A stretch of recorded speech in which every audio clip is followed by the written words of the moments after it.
Hello, this is Jeremy, your game master. Sorry, I still have a cold and my voice is a little scratchy. Hopefully, that'll be cleared up a little by Saturday when we start our brand new campaign, Isle of the Plangent Mage, which I'm really excited about. I'm going to go over the setting a little bit, and there might be more of these videos because my audio quality might be a little bit better, and because I think it might be helpful as we have more people join the campaign to have some campaign resources in video form.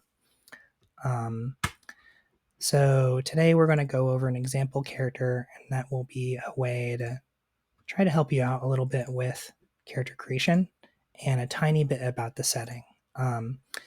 Interacting with the setting is going to be optional. I think it's a pretty interesting setting, but it will be in the background. So there's the city, and then there's the island.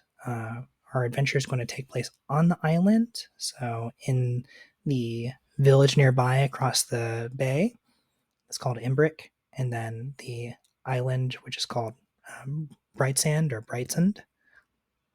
And then on the island, there are various ruins and more than one entrance, so multiple entrances to an underground dungeon. And the meat of the campaign is this dungeon. It is not a typical dungeon, and a lot of people, when they hear that word, they think it's very combat focused, and that's not what this is. It's more of an old school style. Um, Explore various passageways, figure out puzzles, investigate what's happening, solve a mystery, that kind of thing.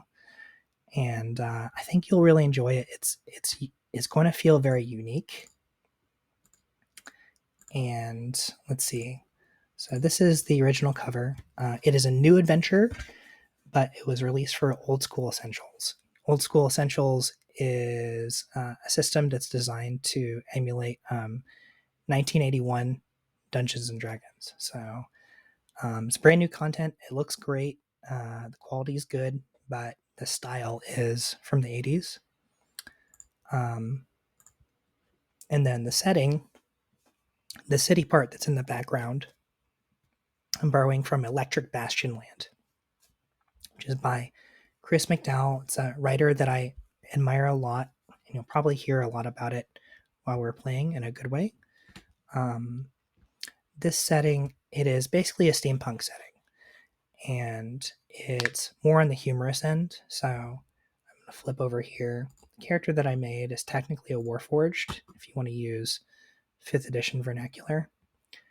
The Warforged in D&D are from a setting called Eberron, and it's steampunk as well, but it's a little bit more pulp action oriented, a little bit more serious, whereas Electric Bastion Land is this whimsical kind of satirical setting. It's very like understated British humor. Chris McDowell is British, and if you have a chance to watch him on video or listen to him on podcast, I recommend it. It's this understated British humor that sort of pokes fun at bureaucracy and corporate life and stuff like that.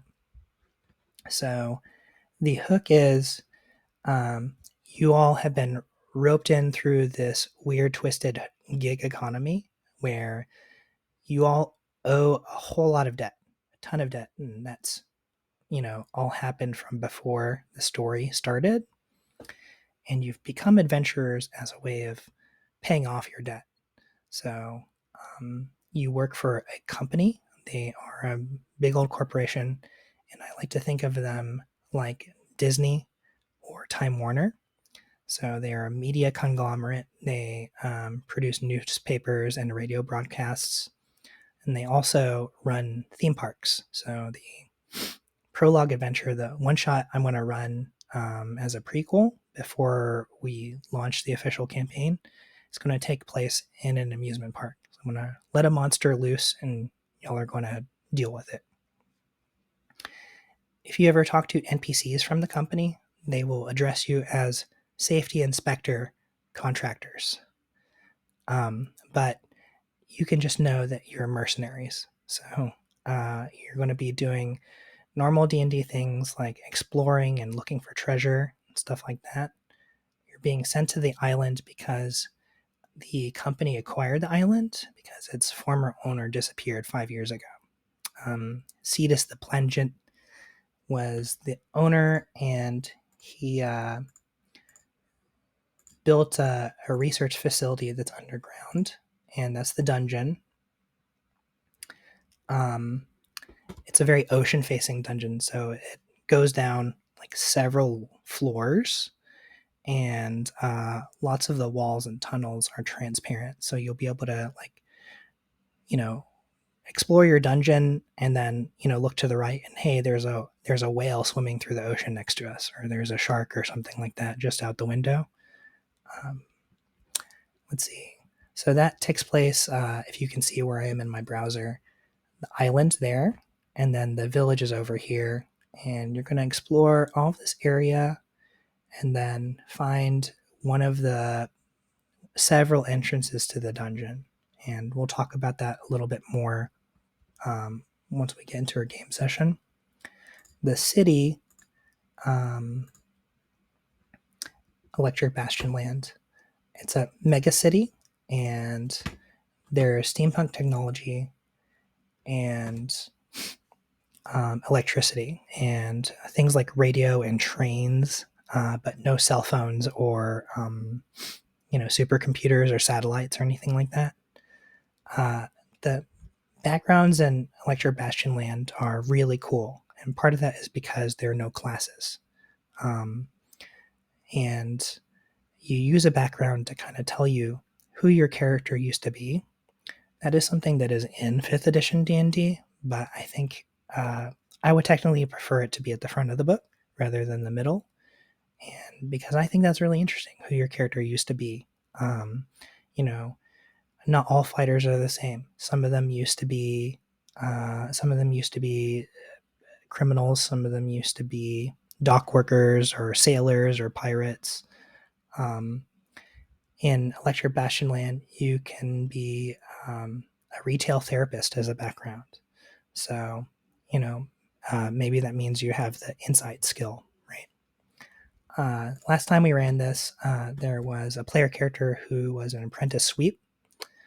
Being an apprentice sweep did not determine any of their main core skills during the game. They ended up collecting a lot of magical scrolls and stuff, so they were sort of like a wizard by the time we got to like session 4ish, but at the beginning they were the one that was sort of like exploring tunnels and checking out machines and stuff. He was like, hey, I know my way around a chimney, which is hilarious and is part of the background. um, in Electric Bastion Land, one of the backgrounds is a mockery, and a mockery was created by the sentient underground. The underneath the city, there are many machines that have mysterious ways and mysterious origins, and they make stuff all the time. And mockeries are one of the things that they make. Mockeries don't really have a purpose. The author of Electric Bastion Land likens them to Muppets.